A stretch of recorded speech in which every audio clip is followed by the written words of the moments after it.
So someone say you are fault मतलब कसैले तिम्रो फल्ट छ भने यो फल्ट चाहिँ ममा छ भन्ने मतलब एउटा फल्ट एउटा कुनै डिफेक्ट छ भने होइन कुनै तिम्रो समस्या छ भने त्यो सुधार्ने चाहिँ हो कि होइन त्यो फल्ट हो कि होइन यो क्रिटिसिजम हो कि एउटा ईर्ष्या हो कि डाहा हो कि मतलब त्यसलाई चाहिँ अलिक फाइन्ड आउट गर्नु पऱ्यो अनि साँच्चै हो रहेछ भने के गर्ने भन्दाखेरि आफ्नो त्यो फल्टलाई सुधार्नु पऱ्यो न कि झगडा गर्नुभन्दा त्यो कुरालाई चाहिँ सुधार्नु पऱ्यो सो यु सुड त इम्प्रुभ मतलब त्यो कुरालाई सुधार्नु पऱ्यो त्यो फल्टलाई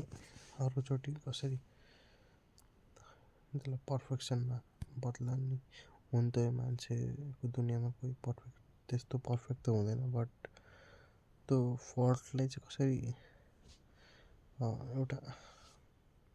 पर्फेक्ट मतलब त्यसलाई सुधार्न सकिन्छ त त्यसलाई कसरी रिफर्म गर्न सकिन्छ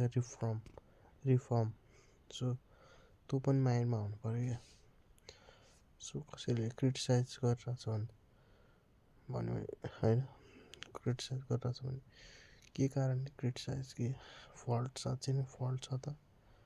त्यो भनेर पनि बुझ्नु जरुरी छ क्या न कि जोसिएर हुन्छ किन भनिस् भन्दा पनि त्यो फल्ट चाहिँ के छ त के जायज छ त्यो कुरा मैले भनेको कुरा त उसलाई के जायज छ त क्रिटिसिजम गर्ने लायकको छ मतलब जस्तै मैले केही भाषण दिइरहेको छु भन्दाखेरि उसले क्रिटिसिजम गरिरहेछ के त्यो कुरा जायज छ त क्रिटिसिजम गर्नु क्रिटिसिजम राम्रो हो त्यसले नै मान्छेले सिक्छ क्या क्रिटिसिजम बिना मान्छेले कहिले पनि सिक्दैन यो जस्तै त्यो मान्छेले गलत बोलिरहेछ भने कसैले क्रिटिसिजम गर्यो भने थाहा त हुन्छ नि उसलाई सो क्रिटिसिजम अल्सो एक म्यान एउटा न्यू पर्सपेक्टिभ्स के क्रिटिसिजम ल्याउने एउटा मान्छेलाई सोच्ने एउटा नयाँ उ दिन्छ क्या अब राम्रो बोलिरहेछ जे पनि बोलिरहेछ अनि क्रिटिसिजम गरेन भने त होइन त्यो मान्छेले चाहिँ गर्दा पनि हुन्छ नि त क्रिटिसिजम गर्यो भने त्यही मैले चाहिँ यस्तो बोलिरहेको रहेछु मैले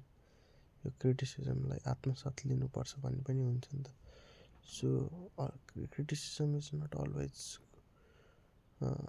हार्म यो क्या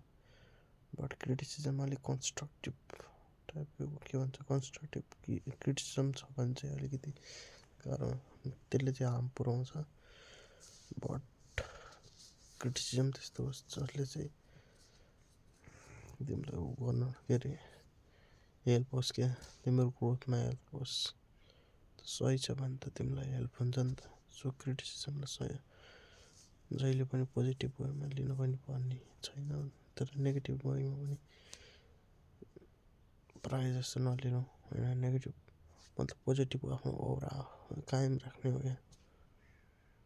सो पोजिटिभ ओराले यति भर कि होइन यो नेगेटिभ क्रिटिसिजमले छुँदैन जसको मतलब यो कन्स्ट्रक्टिभ क्रिटिसिजम तिमीलाई खुट्टा तान्ने हिसाबले गरेको क्रिटिसिजमहरूको टाइप हो क्या त्यो भन्न खोजेको मैले so criticism is not always bad क्या क्रिटिसिजमले मान्छेको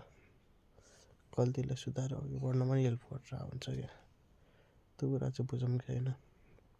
क्रिटिसिजमले कोही मान्छेको बाटोमा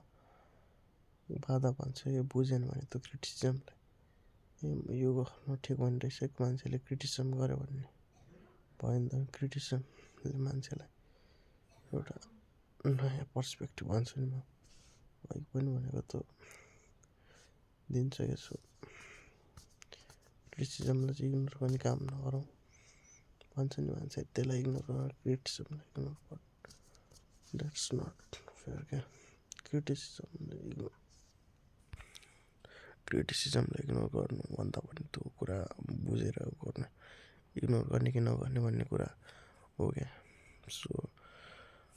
अब क्रिटिसिजम राम्रो पनि हुनसक्छ नि त सो त्यस कारण चाहिँ त्यसलाई बुझौँ एनालाइसिस गरौँ ठिक छ भने ठिक छ नभए त्यसलाई